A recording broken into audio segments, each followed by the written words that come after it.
कार्तिक मास में जो मनुष्य ये 3 चीजें दान करता है तो यकीन मानो जीवन में कभी गरीब नहीं रहेगा। कार्तिक मास का समय वह दिव्य अवसर है जब भगवान स्वयं पृथ्वी पर उतरकर अपने भक्तों के घर आते हैं। यह मास केवल पूजा या व्रत का नहीं बल्कि आत्मा को शुद्ध करने और अपने जीवन के पापों को मिटाने का अवसर है। कहा गया है कि जो मनुष्य कार्तिक मास के समाप्त होने से पहले 3 विशेष दान करता है उसके जीवन से दरिद्रता सदा के लिए दूर हो जाती है। क्योंकि दान केवल धन का लेन देन नहीं होता, यह हृदय की पवित्रता और आत्मा की विनम्रता का प्रतीक होता है। जिस दिन मनुष्य सच्चे भाव से दान करता है उसी दिन उसका भाग्य बदल जाता है।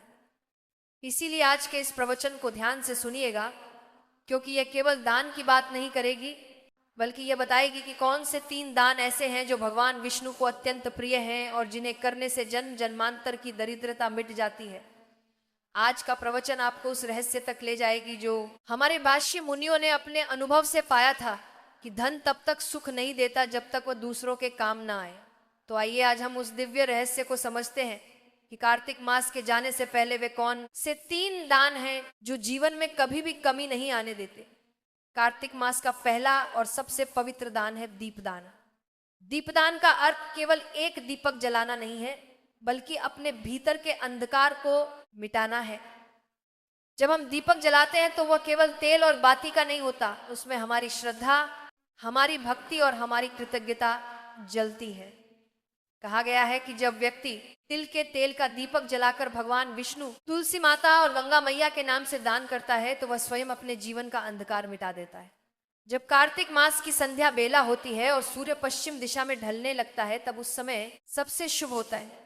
उसी समय अपने घर के आंगन में तुलसी के पौधे के पास या किसी मंदिर में तिल के तेल का दीप जलाएं और उस दीप को जलाते समय मन में ये भावना रखिए, हे प्रभु, जैसे दीप अंधकार को मिटाता है वैसे ही मेरे भीतर के अज्ञान, लोभ, क्रोध और मोह को भी मिटा दीजिए। जो मनुष्य इस भावना के साथ दीपदान करता है उसके जीवन में कभी अंधकार नहीं रहता।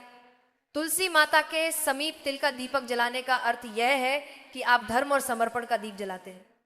जिस घर में प्रतिदिन तुलसी माता के नीचे दीप जलाया जाता है वहां राक्षसी शक्तियां प्रवेश नहीं कर पाती, वहां दरिद्रता नहीं टिकती, वहां कलह नहीं होता। माता लक्ष्मी स्वयं उस घर में प्रवेश करती हैं और कहती हैं, जहां दीपक जलता है वहां मैं वास करती हूँ। कार्तिक मास के प्रत्येक दिन और विशेषकर पूर्णिमा या अमावस्या की रात को यदि मनुष्य भगवान विष्णु के मंदिर में जाकर तिल के तेल का दीपक जलाए तो उस दीपक की लौ सीधी स्वर्गलोक तक जाती है। भगवान स्वयं कहते हैं, जो मेरे नाम से दीप जलाता है मैं उसके जीवन के अंधकार को मिटा देता हूँ। प्राचीन कथा में वर्णन आता है कि एक निर्धन स्त्री थी जो पूरे साल कुछ ना कुछ बचाकर कार्तिक मास में दीप दान करती थी। एक बार उसने केवल एक दीप जलाया परंतु उस दीप में इतनी श्रद्धा थी कि स्वर्ग लोक में भी उसकी ज्योति दिखाई दी। भगवान विष्णु ने प्रसन्न होकर कहा, इस स्त्री का कोई भी जन्म अंधकार में नहीं रहेगा। अगले जन्म में वह उसी नगर की रानी बनी। इसीलिए कार्तिक मास के अंतिम दिनों में जब यह पवित्र काल समाप्त होने को होता है तब यदि कोई व्यक्ति तिल के तेल का दीप जलाकर दान कर देता है तो वह अपने जीवन की दरिद्रता को सदा के लिए समाप्त कर देता है। जो दीप जलाते हैं वह केवल मिट्टी का दीपक नहीं होता, वह आपके आने वाले भविष्य की नींव होता है। उस दीप में आपकी श्रद्धा का प्रकाश, आपके कर्म का तेज और आपके भाग्य का उजाला समाया होता है। ध्यान रखिए, दीपक केवल एक क्षण के लिए नहीं जलता, वह आपके आने वाले समय को प्रकाशित करता है। जो मनुष्य कार्तिक मास में तिल का दीपदान करता है उसके पाप नष्ट हो जाते हैं, पूर्वज तृप्त होते हैं और भगवान विष्णु स्वयं उस व्यक्ति के जीवन में सौभाग्य का दीप जला देते हैं। इसीलिए आज जब संध्या का समय हो तो श्रद्धा से दीपक जलाइए। उस दीपक की लौ से भगवान के चरणों को प्रणाम कीजिए और कहिए, हे प्रभु, इस दीपक के प्रकाश से मेरा मन भी प्रकाशित हो जाए। यही दीपदान आपके जीवन का सबसे बड़ा पुण्य बन जाएगा। दूसरा दान है वस्त्र दान। कार्तिक मास में किया गया प्रत्येक दान अद्भुत फल देता, परंतु वस्त्र दान ऐसा पुण्य कर्म है जो मनुष्य के भीतर दया, करुणा और विनम्रता का प्रकाश जगाता है। यह केवल कपड़े देने का कार्य नहीं है बल्कि किसी दूसरे के जीवन में गर्माहट और सम्मान देने का माध्यम है। शास्त्रों में कहा गया है, वस्त्रम ददाति सौख्य आयुष्य चक्रते, अर्थात जो मनुष्य वस्त्र दान करता है उसे सुख, आयु और कीर्ति तीनों का आशीर्वाद मिलता है। कार्तिक मास के समय जब शीतल हवाएं चलने लगती हैं, जब सुबह ओस की बूंदें धरती पर मोती बनकर गिरती हैं, तब वही ओस किसी निर्धन के तन पर कांपती हुई ठंड बन जाती है।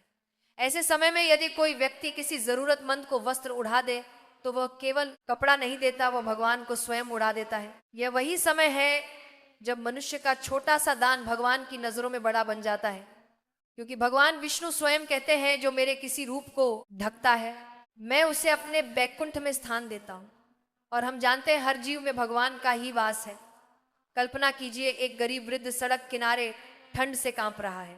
उसकी आंखों में भय नहीं परंतु उम्मीद की झलक है, शायद कोई आए और उसे ऊनी कपड़ा दे दे। और जब आप जाकर अपने हाथों से उसे एक चादर ओढ़ा देते हैं, वो आपके पांव छूने लगता है। उसके होठों से केवल 2 शब्द निकलते हैं, भगवान आपको सुखी रखे। क्या आप जानते हैं, यह आशीर्वाद आपके पूरे जीवन का मार्ग बदल देता है, क्योंकि जो आशीर्वाद एक भूखे ठंड से कांपते व्यक्ति के मुंह से निकलता है, वह सीधा स्वर्ग तक जाता है और वहां से वापस लक्ष्मी के रूप में लौटता है। पुराणों में कथा आती है, एक बार एक ब्राह्मण परिवार की स्त्री ने कार्तिक मास में अपने पति के लिए बची हुई ऊनी चादर एक साधु को दान कर दी। रात में जब वो सोने गई तो उसने स्वप्न में भगवान विष्णु को देखा, जो मुस्कुरा कर कह रहे थे, तुमने आज मुझे उड़ाया है, इसलिए अब मैं तुम्हारे घर को कभी खाली नहीं रहने दूंगा। अगले ही दिन उस परिवार को नगर के राजा से धन, सम्मान और अन्न प्राप्त हुआ। वस्त्र दान केवल वस्त्र का त्याग नहीं है, यह अहंकार का त्याग है। दान वही सच्चा होता है जो बिना दिखावे के किया जाए, जो हृदय की करुणा से निकलकर किसी दूसरे के चेहरे पर मुस्कान बनकर पहुंचे। इसलिए कार्तिक मास के इन अंतिम दिनों में अगर आपके पास एक भी नया कपड़ा, शॉल, धोती या साड़ी है तो उसे किसी गरीब, वृद्ध या भूले बिसरे व्यक्ति को दान कर दीजिए, क्योंकि जो तन ढकता है वह मन को ढकने वाले भगवान का प्रिय बन जाता है। माता लक्ष्मी स्वयं ऐसे व्यक्ति के द्वार पर जाकर कहती हैं, जहां करुणा है वहां मैं स्थायी रूप से रहती हूं। इसीलिए कार्तिक मास के इस शुभ समय में वस्त्र दान अवश्य करें। यह दान आपके घर से दरिद्रता मिटाएगा, आपके वंश को समृद्ध करेगा और आपको वह शांति देगा जो किसी स्वर्ण या रत्न से भी बड़ी होती है। तीसरा दान है अन्नदान। सभी दानों में सबसे श्रेष्ठ और पवित्र दान है अन्नदान। धर्म ग्रंथों में स्पष्ट कहा गया है, अन्नदान, परम दान, विद्यादान तथा परम अर्थात संसार के सभी दानों में अन्नदान सर्वोत्तम है, क्योंकि अन्न ही जीवन का आधार है। जो व्यक्ति भूखे को भोजन कराता है वह किसी मनुष्य का नहीं, स्वयं भगवान का तृप्ति कर्म करता है। कार्तिक मास में जब सृष्टि की ऊर्जा सबसे शांत और दिव्य होती है, तब दिया गया अन्नदान असंख्य जन्मों के पापों का नाश कर देता है।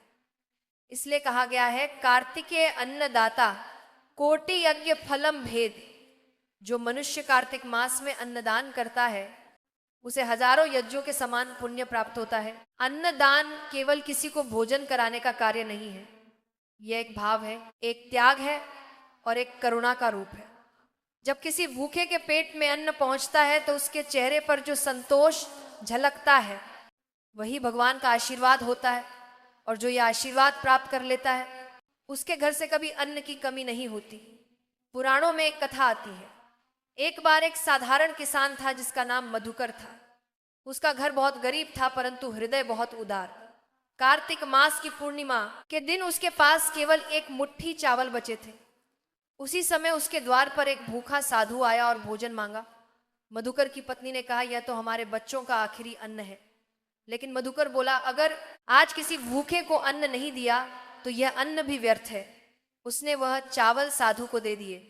रात में जब दोनों सोए तो स्वप्न में भगवान विष्णु प्रकट हुए और बोले, मधुकर, आज तुमने जो अन्न दिया वह मुझ तक पहुंचा है, अब तुम्हारे घर में कभी अन्न की कमी नहीं होगी। अगले दिन उसी खेत में स्वर्ण के सिक्के उगे। तब से कहा गया, अन्नम ब्रह्म स्वरूप, अर्थात अन्न में स्वयं भगवान का वास होता है। यदि कोई व्यक्ति कार्तिक मास में किसी ब्राह्मण, साधु, गौशाला या किसी गरीब परिवार को भोजन दान करता है तो उसके पूर्वज तृप्त होते हैं, उसका घर अन्न से परिपूर्ण रहता है और भगवान विष्णु स्वयं उस ग्रह को आशीर्वाद देते हैं। यह दान इतना पवित्र है कि इसे जीवदान कहा गया है, क्योंकि इससे किसी की प्राण रक्षा होती है। अन्न दान करते समय एक बात सदा ध्यान रखें, दान कभी अपमान के साथ न हो। दान हमेशा प्रेम, नम्रता और श्रद्धा से हो। जब आप किसी भूखे को भोजन देते हैं तो ये मत सोचिए कि आपने उसकी मदद की, बल्कि ये मानिए कि भगवान ने आपको उसका साधन बनाया। जब भी घर में अन्न पकाएं, उस अन्न का एक भाग गौ माता, पक्षियों या किसी भूखे को अवश्य दें, क्योंकि जो व्यक्ति अपने अन्न में दूसरों का हिस्सा रखता है उसके घर में सदा समृद्धि रहती है। कार्तिक मास में अन्न दान करने से व्यक्ति का भाग्य प्रकाशित होता है, जीवन से दरिद्रता मिटती है और उसके वंश में कभी कोई भूखा नहीं मरता। कहा गया है, अन्नम ददाति भक्त्या स विष्णु लोक व्रज थी। जो भक्ति भाव से अन्न दान करता है वो विष्णु लोक को प्राप्त होता है। इसीलिए जब यह पवित्र कार्तिक मास समाप्त होने को हो तो अपने हाथों से किसी को भोजन कराइए, क्योंकि वही क्षण आपके जीवन की सबसे बड़ी पूजा बन जाएगा। अंत में बस इतना याद रखिए, दीप से अंधकार मिटता है, वस्त्र से ठंड मिटती है, पर अन्न से भूख मिटती है, और यही सबसे बड़ा धर्म है। जय श्री हरि, जय मां लक्ष्मी, जय कार्तिक देव।